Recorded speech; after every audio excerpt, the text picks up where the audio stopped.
তাদের সম্পর্কে বলা হয়েছে তারা পাপীদের মতো হয় না, তাদের সম্মান তারা পাপীদের মতো হবে না। আল্লাহ সুবহানাহু ওয়া তাআলা বলেছেন, আফামান কানা মুমিনান কামান কানা ফাসিকান লা ইয়াস্তাউন। কি মনে করো একজন মুমিনের সাথে আল্লাহ যে আচরণ করবে, একটা পাপীর সাথেও কি আল্লাহ সে আচরণ করবে? লা ইয়াস্তাউন, এই দুজনের মান তো সমান না। তার মানে আল্লাহ সুবহানাহু ওয়া তাআলা যেহেতু জাযার কথা বলেছেন, তার মানে দুনিয়াতেও জেনে নেন একজন মুমিনের চরিত্র কোনোদিন পাপের মতো হওয়ার কথা না। আল্লাহ বলেছেন লা ইয়াস্তাউন, এই দুই ব্যক্তি সমান নয়, যেটা আপনি সূরা সাজদাতে পেয়ে যাবেন 18 নম্বর আয়াতে। আল্লাহ সুবহানাহু ওয়া তাআলা মুমিনদের গুণ সম্পর্কে বলতেছেন, মুমিন মুমিনের ভাই বা মুমিন মুমিনের বন্ধু হয়, আর অপরদিকে মুনাফিক মুনাফিকের ভাই, মুনাফিক মুনাফিকের বন্ধু হয়। ইহুদি নাসারা যেমন একে অপরের বন্ধু হয়, তাহলে মুনাফিক মুনাফিকের বন্ধু হয়। মুমিন কোনোদিন মুনাফিকের বন্ধু হইতে পারে না, আর এটা হওয়া উচিত নয়। আল্লাহ নিষেধ করেছেন। কেন?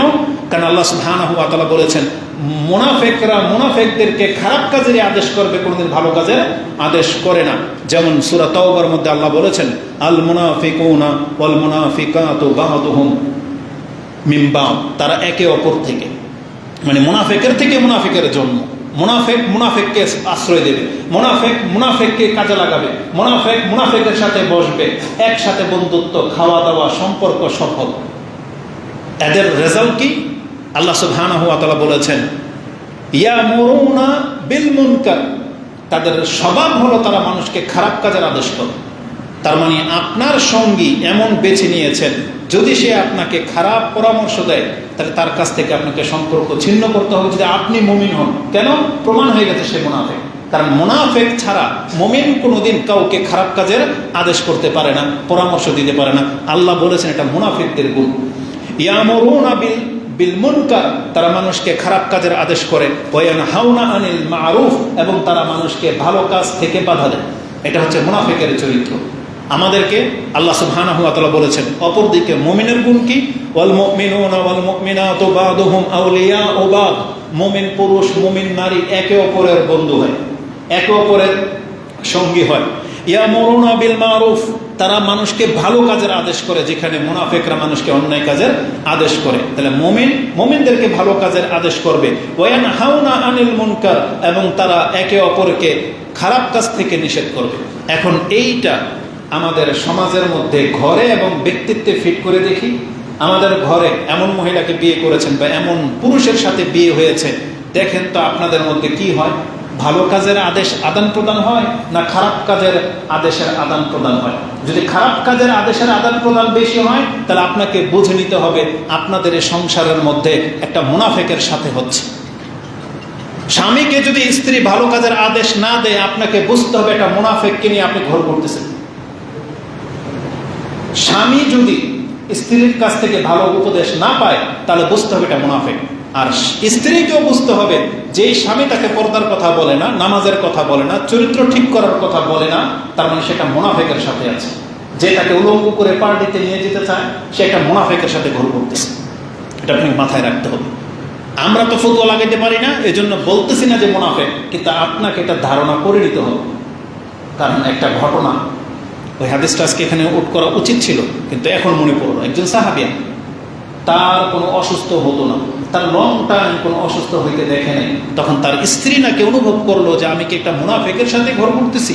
কারণ মুনাফিকদের জ্বর হয় না, শুনেছি, মুনাফিকদের কোনো ক্ষয়ক্ষতি হয় না। তখন তিনি বলতেছেন আমি রাসূলুল্লাহ সাল্লাল্লাহু আলাইহি ওয়াসাল্লামের কাছে পরামর্শ চাইতে যাব। তখন তাকে নিয়ে যাওয়ার পথেই ওই সাহাবী উষ্টাকে তার নোকটা উঠে যায়। তখন সেই স্ত্রী বলতেছে যে চলো আমাদের কাজ হয়ে গেছে, আমরা বাসায় ফিরে যাই। তো বলতো তুমি কিছু জিজ্ঞেস করতে যেতা? বলতেছে না, আমার উত্তর পেয়ে গেছি। তো তার মানে তারাদের ভয়, ওমর রাদিয়াল্লাহু তাআলা এটা ভয় পায়নি যে হুযায়ফা মুনাফিকের লিস্টের মধ্যে কি আমার নাম আছে কিনা, ভয় পায়নি এটা। কিন্তু আমাদের কোনো ভয় আছে? আমি হইলাম পাক্কা মুমিন আর জাতি হইল মুনাফিক, এটা হচ্ছে আমাদের চরিত্র। অথচ আপনি মিথ্যা বলেন, অথচ আপনি দুর্নীতি করেন, আপনার ওয়াদা ঠিক নাই, আপনি অন্য একটা মেরে খান, তারপরে বলে আপনি মুমিন। তো কেন হয়েছে আমাদের এই চরিত্র? আমাদের চিন্তাশীল না হওয়ার কারণে। আল্লাহ সুবহানাহু ওয়া তাআলা বলেছেন ইয়ামুরুনা বিল মা'রুফ ওয়া ইয়ানহাউনা আনিল মুনকার, এটা হচ্ছে মুমিন মুমিনাতদের বৈশিষ্ট্য। আল্লাহ বলেছেন তারা কি করবে? ওয়া ইউকিমুনাস সালাহ, তারা মিলে সালাত কায়েম করবে। তার মানে ঘরের একজন নামাজ একজন বেনামাজি এমন হবে না।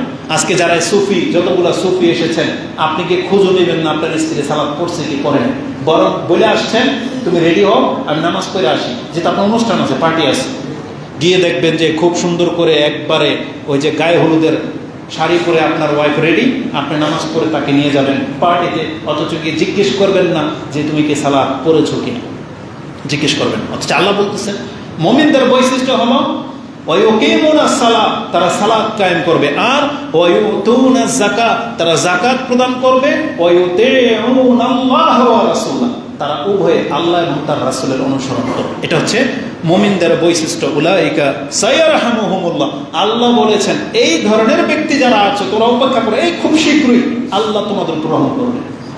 এটা আল্লাহ সুবহানাহু ওয়া তাআলা আমাদেরকে জানিয়ে দিয়েছেন। তা আজকে জাযা পেশ করার বক্তব্য দেব না, আমি শুধু গুণগুলো প্রকাশ করতেছি। জাযাটা কি হইতে পারে আপনি কোরআন পড়েন, আপনি পেয়ে যাবেন। তা আল্লাহ সুবহানাহু ওয়া তাআলা আমাদেরকে বলেছেন যে মুমিন এমন এমন এমন এমন হতে পারে বা এমন হওয়া তাদের উচিত। তারপর আল্লাহ সুবহানাহু ওয়া তাআলা যেহেতু বলেছেন মুনাফিকের বন্ধু হয়, ইহুদি খ্রিস্টানরা একে অপরের বন্ধু হয়, আমাদেরকে নিষেধ করেছেন না, মুমিন কোনোদিন কোনো ইহুদি নাসারা, কোনো কাফের, শিয়া, বেঈমান, কাদিয়ানীকে কোনোদিন বন্ধুরূপে গ্রহণ করতে পারে না। আল্লাহ সুবহানাহু ওয়া তাআলা বলেছেন ইয়া আইয়ুহাল্লাযীনা আমানু লা তাত্তাখিযুল ইয়াহুদা ওয়ান নাসারা আউলিয়া, তোমরা খবরদার কোন ইহুদি এবং খ্রিস্টানকে বন্ধুরূপে কিন্তু গ্রহণ করবে না, বাদুহুম আউলিয়া উবাদ, কারণ তারা একে অপরের বন্ধু হয়, তোমরা তাদেরকে বন্ধুরূপে গ্রহণ করতে চেও না, অলিরূপে গ্রহণ করো না। তারপর আল্লাহ কে বলেছেন ওয়ামাইয়াতাওয়াল্লাহুম, যে তাদের দিকে মুখ করবে, তাদের দিকে ঘুরবে, তাদের দিকে ঝুঁকবে, মিনকুম, তোমাদের মধ্য থেকে, আল্লাহ বলে না যে তোমরা সব কাফের হয়ে গেছো, মুমিনই, আল্লাহ এখন আমাদেরকে মুমিন বলেই স্বীকৃতি দিচ্ছে। তবে তোমাদের মুসলিমের ঘর থেকে যদি কোনো ব্যক্তি তাদের দিকে মুখ করে, তাদের দিকে ঝোঁকে, আল্লাহ বলেছেন ফাইন্নাহু মিনহুম, তাহলে আমি ধরে নেব তুমিও তাদের অন্তর্ভুক্ত। যদি তোমার জন্মটা মুসলিম ঘরে হয়ে গেছে কিন্তু তুমি হইলা তাদের সন্তান, যদি তোমার জন্ম বাংলাদেশে কিন্তু তোমার গাদ্দারের কারণে প্রমাণ হচ্ছে তুমি হচ্ছে মুনাফিকের রাষ্ট্রের, তাদের এজেন্ডা হয়ে তুমি কাজ করো। ঠিক মুসলিমদের চরিত্র তাই, যে মুসলিমের ঘরে জন্ম হওয়ার পরেও আমরা ইহুদি খ্রিস্টানদের এজেন্ডা হয়ে কাজ করতেছি। আল্লাহ সুবহানাহু ওয়া তাআলা বলেছেন ফাইন্নাহু মিনহুম, তাহলে আমি তোমাকে তাদের অন্তর্ভুক্ত বলে গণ্য করব। ইন্নাল্লাহা লা ইয়াহদিল কওমাজ জালিমিন, আল্লাহ কোন জালিম সম্প্রদায়কে হেদায়েত দান করেন না। এটা আল্লাহ সুবহানাহু ওয়া তাআলা সূরা মাইদার 5 নম্বর সূরার 11 নম্বর আয়াতে উল্লেখ করেছেন।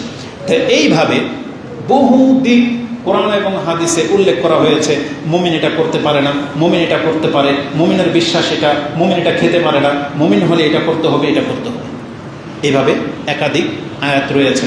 আমি আপনাকে বলতে চাই এরকমের শত দিক আছে, এখন আপনার আমার সাথে কতগুলো ঠিক আছে এটা দেখতে হবে।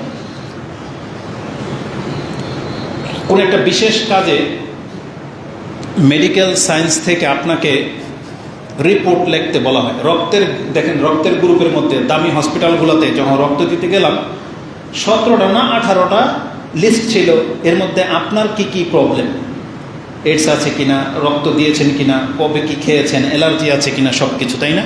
তা আল্লাহ সুবহানাহু ওয়া তাআলা কোরআনে আমাদেরকে এরকম শত দিক তুলে ধরেছেন। তুমি মুমিন কিনা দেখো তো, এটাতে কোনটা টিক দিবা, কোনটা ক্রস মারো, তুমি মারো তো দেখি। শুরু করেন, আপনি কি আল্লাহর সাথে শিরক করেন কিনা, করেন না, ঠিক আছে, ওকে, টিক দেন। তারপরে দ্বিতীয়টাই আসেন, আপনি 5 ওয়াক্ত সালাতে কিনা, কতজনের খাতার মধ্যে টিক করবে বলেন?